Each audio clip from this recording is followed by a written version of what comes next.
Hey everyone, well done on week 2. I'm going to go over the combo that we learned this week so you can practice at home.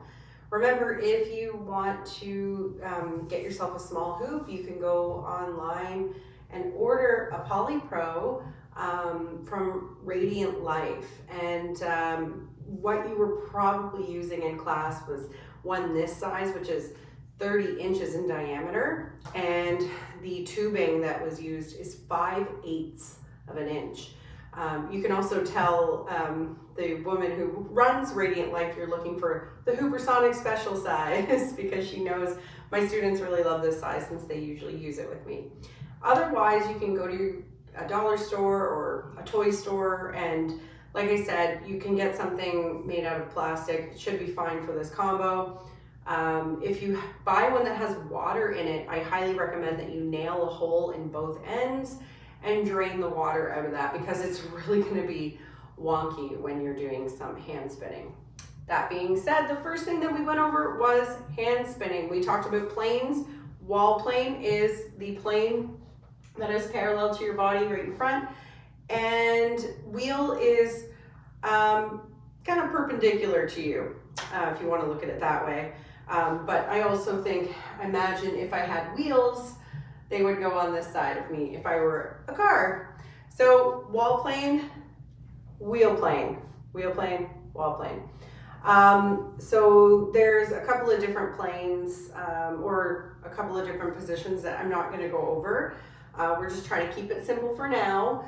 And the other things that you need to remember are in spin and out spin. So in spin is referring to when the hoop is coming towards the center of your body, and the out spin is going the opposite direction. And if I were to let go of that hoop, it would fly out and away. So it's going out away from the center of my body. So those are just the things, the terminology that is really handy for this combo.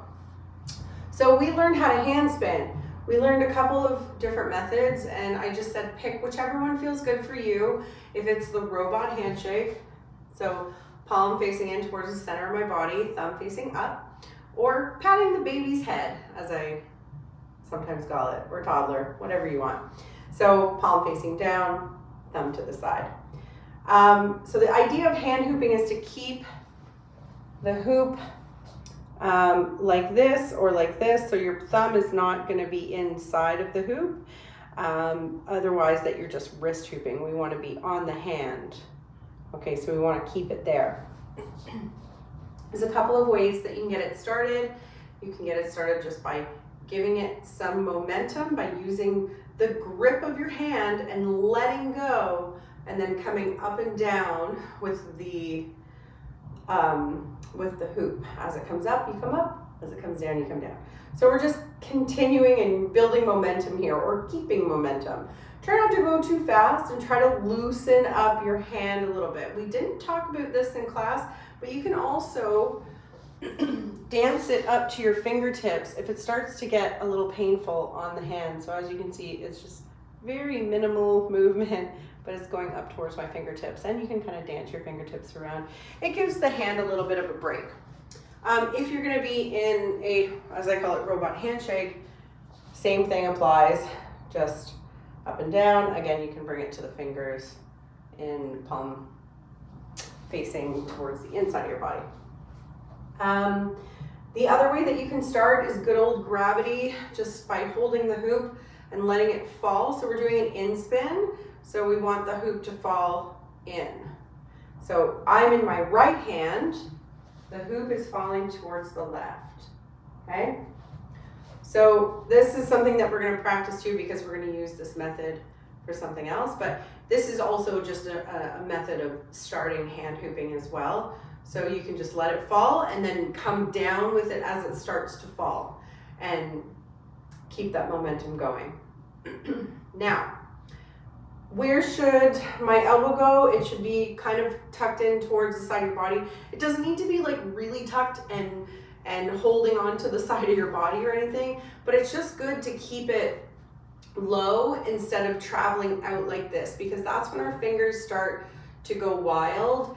And if my fingers are pointing this way or this way, then my hoop is going to start to go into a diagonal plane that we don't really want. So try to keep those fingers straight. Try to keep your elbow, close to the side of your body, whether you're doing robot handshake or patting the baby's head, doesn't matter. Okay, so you can practice this, practice on your fingers, and you can practice the other way as well. Just remember, keep your gaze ahead, not on your hand or your hoop, and try to do something else with the other hand. As we were saying, sometimes we get these, what I call Lego people hands. So it's like it's like the equivalent of the T-Rex when you're waist hooping. So we're gonna try to loosen up that other hand. And a good way to relax is just to imagine, like, take a deep breath, bring your shoulders up and drop them. And just really drop those shoulders and relax into this and start to play with your other hand. It doesn't need to be much. It can be fancy, or it can just be like, doing something else, like exploring the space and taking your mind off of the hand that is hand hooping. Because the more you get used to doing this without thinking about it, the better.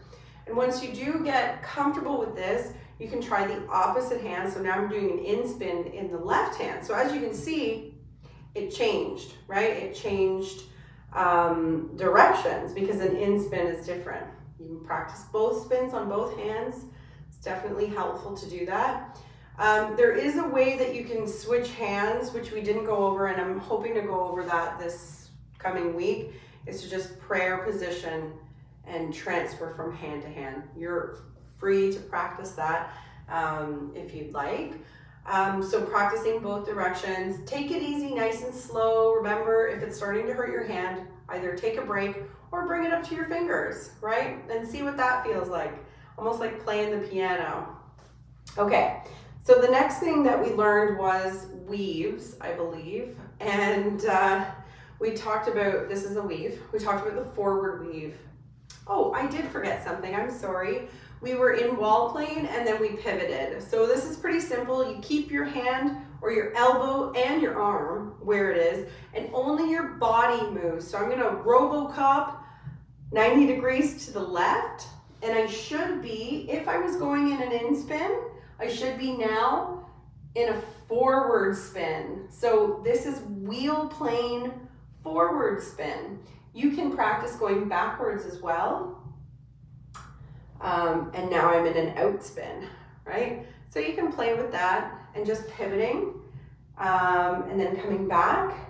You can even switch and pivot this way, and now I'm going back, right? So back spin while playing, or wheel plane, sorry, back spin, wall plane, out spin, wall plane, in spin just by shifting hands, and wheel plane, forward spin. Yeah? Good. So now we're gonna go over the weave, and from the front it looks like this, and from the side, I'll show you. Most of us did stuff like this with sticks when we were kids and pretended we knew martial arts, and I also like to think of it as conducting a tiny orchestra. So I'm making this infinity symbol with my hand, and I'm trying not to use big motions. The more we get used to doing it like this, the better, in my opinion. It's also really great for your wrists, but make sure you do stretch your wrists out after you practice your weaving and hand hooping. So the grip that I'm looking for here is no thumb, just 4 fingers to start. You can actually do 1 finger or 2 fingers, like I said in class, but you can just start with the 4 fingers. And what we're doing here is we're bringing up and across, up and across. So at one point, the weave ends up crossbody, right? So this is the cross side, and this is the same side, okay? So again, you can try this in both hands, and if you're getting a flat weave, it can mean a couple of things. But probably the most common mistake is death grip. You're using your thumb. You don't want to use your thumb. You don't need your thumb here. It's just a freeloader coming along for the ride. And loosen up, let it fall at the side. The other thing that you can do to flatten it or straighten out your weave is to do on the same side, you're going to use the regular grip. And as you bring it over, you're going to go into this, what I call okay grip, right? So if we come over, okay, regular, okay, regular, okay, regular. You can also use the one finger, as I told you. You're really going to feel the wrists working, but note how I let it just kind of fall to the side. Again, if you keep your elbow tucked in a little bit, that's always a good idea. It's going to keep you nice and clean on your weaves. And it's also going to like get your wrist used to doing the work, right? Yeah, so weaving in one way, in one hand, and then weaving in the other. So it's kind of a wheel plane move, right? It happens at the side of our body. So what you can do is you can go from your hand hooping into your weave, hand hooping into your weave, and you can start to play with your other hand and just kind of play with that. Now for the combo we did, we went from wall plane to wheel plane to a weave to a step through, or a prance through, or jump through. It really depends on your body. I'm more of a prancer and a stepper than I am a jumper. So please be careful if you are jumping.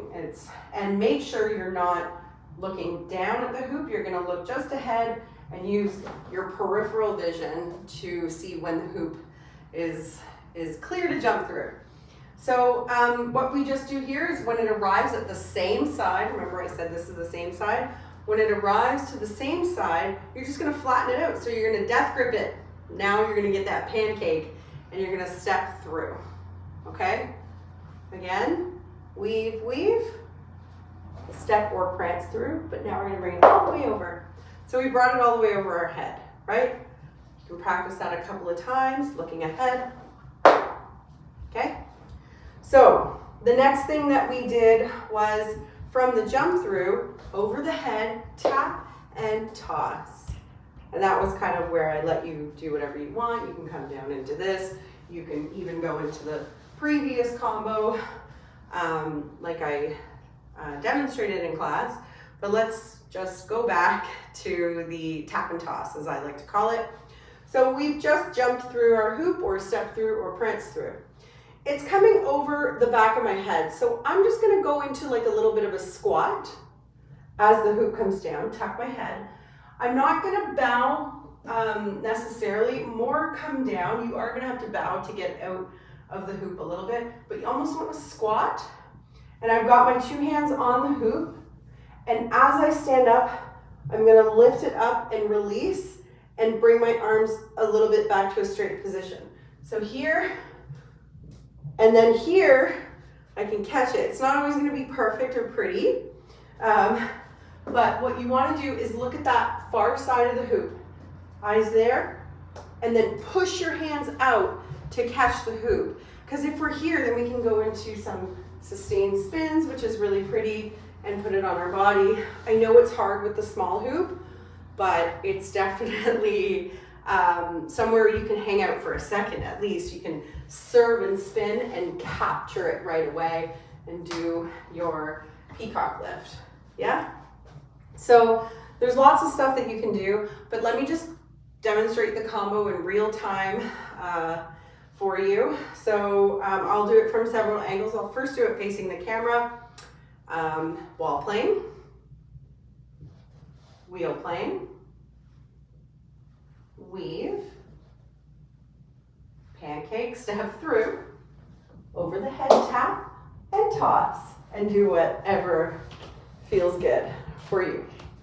Okay, so I'll just demonstrate from the side, and wall plane, wheel plane, weave, step through, tap, and toss. And one more time from the back. Wall plane, wheel plane, weave, step through, tap, toss, and then have fun. Yay! So I hope that this was easy for you to follow and that you found yourself a hoop. If not, please feel free to contact me and we will get you a hoop to practice with. And also, as you can see, I have a beautiful space here available for private lessons if you feel like you need a little extra help. I live in Fernwood, very close to where we do classes, and regardless of what you're doing, what you're practicing, I hope you have a great week, and I will see you next Tuesday. Bye.